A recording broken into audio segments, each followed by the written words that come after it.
Welcome to the Pink House Chronicles, the official vlog/podcast of Ben Owens Music, your hometown music store, located at 1803 Plum Street in lovely Rimerton, Georgia. The show that talks about... I'm going to start over again. God damn it. Welcome to the Pink House Chronicles, the official vlog/podcast of Ben Owens Music, your hometown music store, located at 1803 Plum Street in lovely Rimerton, Georgia. Now, this is the show that talks about gear, music, the shop, answers your question, and much more. I'm Dave. And I'm Chase. Oh, how are you doing, Chase? I'm doing good. Word. I guess we always start out as, I think this is our 6th episode. Wow. It's exciting. Nice. It's growing. What's new in your gear world? Well, right now I'm just saving money to have some new stuff in my gear world. I think my next purchase is going to be an Electro Harmonix tone corset, which is a compressor pedal. It's got some tone shaping options. Of course, we are Electro Harmonix dealers, but that's not the only reason. It's a good pedal, and for the money, you really can't beat Electro Harmonix. As far as they have the wackiest pedals, but they also have the most practical pedals, and they have a lot of like the Soul Food. Yeah. You got one that's it's very affordable and yet it highly effective transparent drive. I'll put it up against any of the clones. You know what I mean? And but yeah, shameless plug for the EHX there. But yeah, I want the tone corset. I was on the fence about getting a compressor.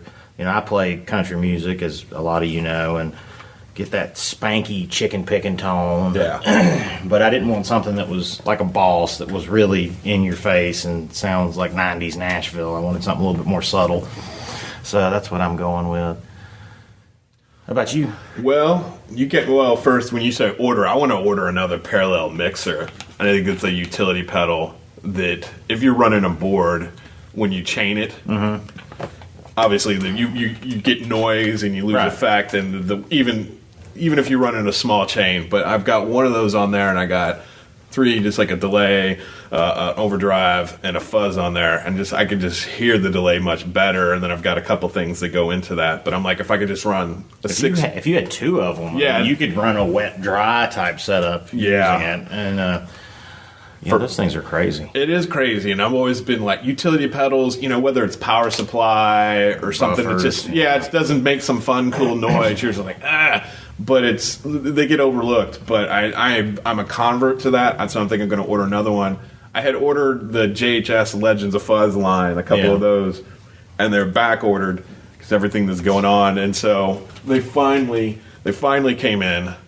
So I got the Tone Bender one, which I got to play with the Tone Bender clone, and your comment was like, out of the box, it's sweet. And now, that's always the mark of a good piece of gear. Like, if you plug and play, and before you even start messing with anything, if you're getting good sounds, that's a good sign.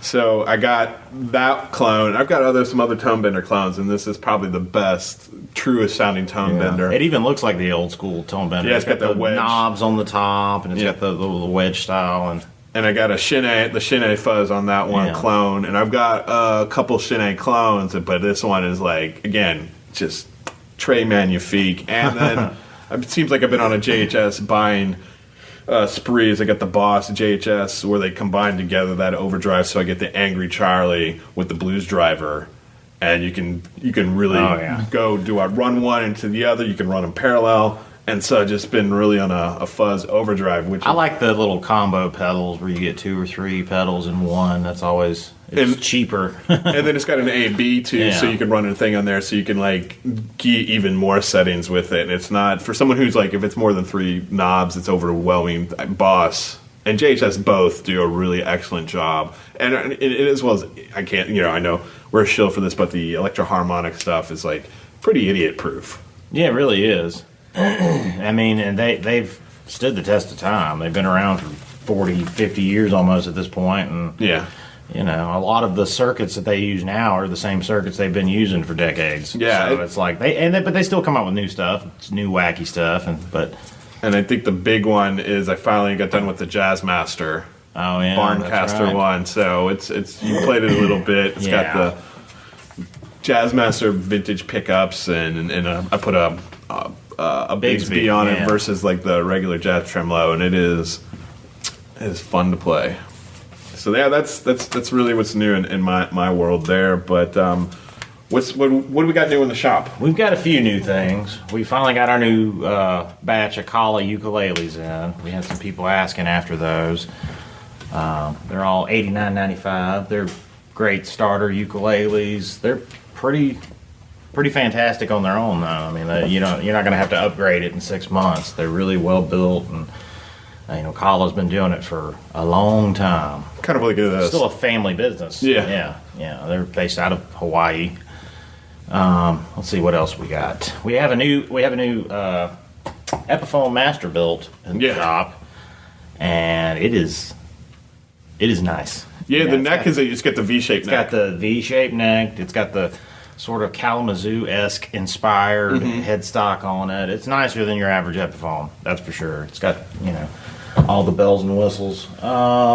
We finally starting to get some of our Yamaha order in, so we got the FG Juniors in there for the young people. We're loaded up with FG Juniors. If you're looking for a starter guitar for your child, small, or even person. like the baby, you want something, but you don't want to drop money like on a baby Taylor, which I read the other day. Baby Taylors are like a year to 6 months out before we're going to be able to spend. Yeah, it's a good little travel guitar too. If you want something that you're going to leave in a camper or take around getting beat up without, wanting to have a $600 or $700 guitar, right? At the mercy of, the elements. We've also got the Marshall Origin 5. Sweet. It's 5 watt. It's got a 8-inch speaker in it. All tube. It's got a little boost function where you can pull on the boost knob. It's kind of like a push-pull pot type situation. And it puts it into, grittier area of tone. Great platform amp. It's got an effects loop if you run effects in there. Yes, it does have an effects loop. We're going to be doing a demo of that pretty soon. And keeping a lookout for that. The tilt function in there, so you get a little bit more adjustment into fine tuning there. Yeah, I started messing around with the tilt function, and I was surprised at how much more lively it sounds. Versus a more neutral kind of EQ. It's a different kind of thing. It's not like a presence knob. I mean, how would you the actual function of it? I was looking to think of it as more of a blend knob. Yeah, I would frame it that way because you can get a little in that. Yeah, and I don't know, doing the knob turning doesn't work in an audio format, but right. And what is it? And it's got that vintage look. Oh, it does. It's got the old the grill cloth. It looks, it's reminiscent of the old Blues Breakers from the '60s, and it's sexy. Yeah, that's what I was thinking right there. So come in and try any of these things out. That's definitely something that we definitely. Yeah, that's sort of our policy. If you come into our shop, we want you to sit down with the guitar or the amp or the bass or whatever instrument you have. We want you to hold it in your hands. We want you to experience it and maybe bond with the instrument. If you're eyeballing an amp and you're wondering what your rig's going to sound like through it, bring your rig down. Bring your pedal board down. We'll plug you up. Try before you buy. That's our policy because you don't know. There's so many things, especially, internet stuff. We've all ordered stuff where we're like, I thought that was going to be cooler than it actually ended up being. But here you can actually try it out before you actually bite the bullet and pick it up.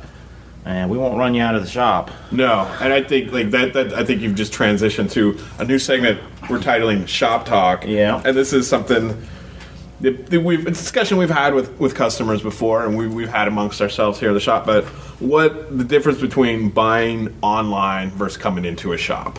Yeah. Well, there's a few things. One, I already mentioned, the probably the most obvious one is you can hear what it sounds like before you buy it. A lot of times, online demos, you're only getting half the story. Because a lot of these people that do, and I watch a lot of them, and it gives you a fairly good idea, but it doesn't give you a real-world experience of what it's going to be like. Because a lot of these demos that you see online, they're done with there's post-production involved. Right. There's compression going on in the post-production process for a lot of these YouTube big demo videos. They've got super fancy mics. Also, a lot of times, these guys are playing their, these pedals, and, you hear what they're playing through. They're playing through a 1971 Super Lead. Right. And if you've got a Black Star at home, it's not going to sound the same. I think Andy's probably one of the most famous demos, and he does a great job. We played. I know I play demos in here in the shop all the time, and I know you do as well. But he's running through, he's running through a Fender Deluxe? He's got a Deluxe. He's got the Super Lead that I mentioned, and he plays through Soho amps a lot. So he's got a lot of boutique, high-end gear, and not all of us can afford that. A lot of us have more working-class gear. Yeah. We got, Deluxes and Black Stars and Bugaras and stuff like that. So, if you ever want to, if there's a pedal you're eyeballing and you're like, but I don't know what it's going to sound like through my amp, bring your amp down. We'll let you play through it before you buy it. I think the great thing about the online stuff is, one, it's very instantaneous, and obviously we can't carry everything here at the shop, and no shop can really carry everything because we're a small shop, and we're a limited amount of space and capital and all that stuff. But the great thing is there's an instantaneous, and we've both bought stuff online, of course. And so has Ben, and it's not a bad thing or anything like that. But if I have the opportunity, I'd rather go and try it out before I buy it. Of course. And also sometimes too, this has happened to me where I watched the demo and I'm like, that's the tone I want. I get home, I'm like, I can't find it. And a lot of it is I'm running through, I run Fender amps, right? Or I've got a VHT at home. It's just not gonna. It's not the same thing. No, if you're playing through a hand-wired AC30 with a 1978 Les Paul Custom, right, it's going to sound better than it does with my Epiphone Les Paul through, like I said, something like a Black Star or even one of the lower-end Marshall models. But yeah, I mean, I think too is we tend to buy with our eyes. That's true, and it becomes an emotional experience. Yeah, and particularly, I think even more with pedals. Unless you're spending, you're going, I don't think you can go wrong with a Boss pedal. I think that's going to be, I think they really build those well. And even Electro-Harmonics, those are going to be, when you get into the boutique-y type stuff, that's where a bit of the trouble possibly happens that comes into. Well, you get a lot in the boutique world of consistency. Yeah. Where you pedal to pedal, because they are a lot of the smaller boutique companies, you're talking about pedals that are hand wired. So maybe a guy there's little environmental things that they can't control in a small, making them in their garage, that a bigger pedal company has more quality control. And it's not that they're bad, it's just, but they might be different. This one might, the trim pot might be slightly different, or the treble, little EQ things, just little things. Yeah, I got one that was a harmonic percolator clone. And it's not quite. It still has some great tone, but it's not the harmonic percolator clone. And I know we cut demos here, and they're the budget demos. We're just doing it bare bones. I think the way you want to look at demos, or if you're going to order something online, is give you a sense of feel, a ballpark on it too. And I think it's important when you're buying even more of an instrument more than a pedal, because a pedal you can flip it back or trade it or return it, depending on the store policy or wherever you order from. But when you're buying an instrument and you're a first time buyer, right, you can really get lulled into a price, or some sort of discount thing like that. And why are you I make it sound like it's confrontational, but when people go, I'm looking for this, and they've never played before, I'm like, put it in your hand. Yeah, we did that with a lady that came in 1 or 2 weeks ago. Yeah. She had a very specific set of models, and she ended up coming back and buying one that I don't think was on her list. Yeah, just because there's no substitute for, like I said earlier, bonding with an instrument. An instrument, it's more than just a pragmatic, practical thing. There is a deeper, not to get woo-woo, but I do think, especially with your first. And if it's something, if you're going to want to spend more money on it, you can go and buy a great expensive guitar, and it's a great guitar, but maybe that's not a great guitar for you. Yeah. I mean, there's so many shapes and sizes to hands and people. I mean, I think about your Telecaster that you built. Everybody's like, oh, that's totally awesome, and then Hayward came in, is like, oh my god, that's a bigger, thicker neck. I have the old school. We'll call it a baseball bat for this. Call it a baseball bat neck. It's in vintage Les Paul territory. It's a different kind of shape to it, but a lot of people, that's the one thing about the guitar they don't like. But that's the thing I like about the guitar the most, is the neck. The neck is, to me, the most important thing on a guitar. But and again, that's how it is in there. So, but I have large hands, and it's one of those things where I've tried to play little shredder guitars, and my hands are too big, and that kind of thing. So there's just so many elements that go into the decision of what guitar feels good to me. And I think too is like if you're coming into the store, I want you, even you may not buy here, but I want you to be better educated when you leave the store exactly. on like things to think about. Because I think, particularly going back to first time buyers, they're not in it and they don't understand. They haven't thought about it, and so again, I shop with my eyes quite a bit. I think we've all been guilty of that. And you're like, oh, it's a real pretty color, or I like the words, or you get sucked into maybe a name brand, right? And we talk about PRS guitars. I think they're great guitars. Oh, of course. But man, I get it. I'm like, it just doesn't. It's not what I'm looking for. It's not me. But I understand why. Like Ben loves PRSs. Yeah. And I'm like, I see why he likes it, but it's just not something for me. It's like I've never been able to get into Strats. Yeah. So I think everybody has their things, but I think the price point is the biggest thing that people get locked into sometimes. They think, they have to stay within a thing, but you'd be surprised what you can get for your money. And I think too, if you're somebody who's like, I see something and you see something that maybe we can't offer, we here at the shop we'll call it a concierge service. Yeah. We will do all the legwork for you. Yeah, we had a guy 2 weeks ago, his son wanted a specific Les Paul model, and he sent us a picture of it, and we tracked him one down, got him a good price on it, and he got even though we're not Gibson dealers, we got him a Gibson Les Paul, and it was something we threw a setup in with and that's something you're not going to get when you buy something off of Reverb. It's going to come to your house, and you're probably going to bring it into us to adjust the neck or anything like that. So obviously we charge a little bit for it, but we're putting in the legwork and the research and combing through, our various resources to find the right guitar. And I think we've got experience to be able to look through what's hooey, I'll just say that, on there and go through and been on the online world, and know what to look for. Yeah, there's a lot of stuff, there's a lot of buyer beware things when it comes to online buying that a less educated eye might not catch by just looking at a listing. They might just see the price and then they're lulled into, well, I got to get this, and then they get it home and there's a few things that need fixing, and they might not be cosmetic, so there might be something you don't see in a listing, or you don't know the right question to ask the seller online. And that's not saying we're the holy grail when it comes into it, but it can be frustrating when you when New Gear Day is always an exciting day. You get it and you're like, you're ripping the package open. Oh, yeah. It's like Christmas.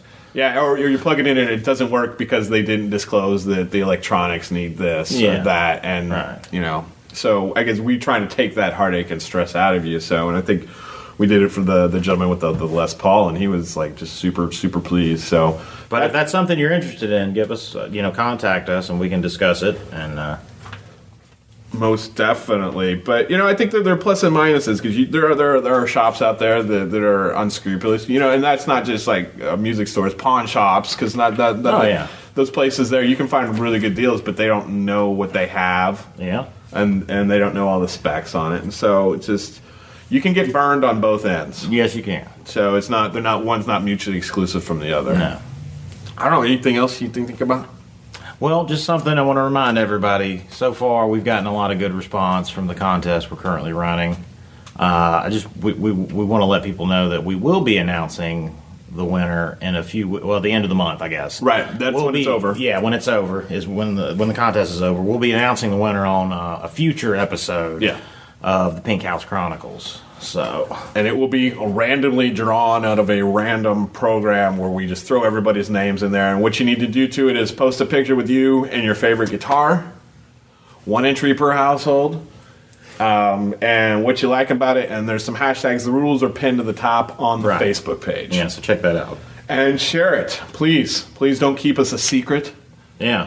And as always, for future episodes as well, any questions you got, any things you want us to talk about,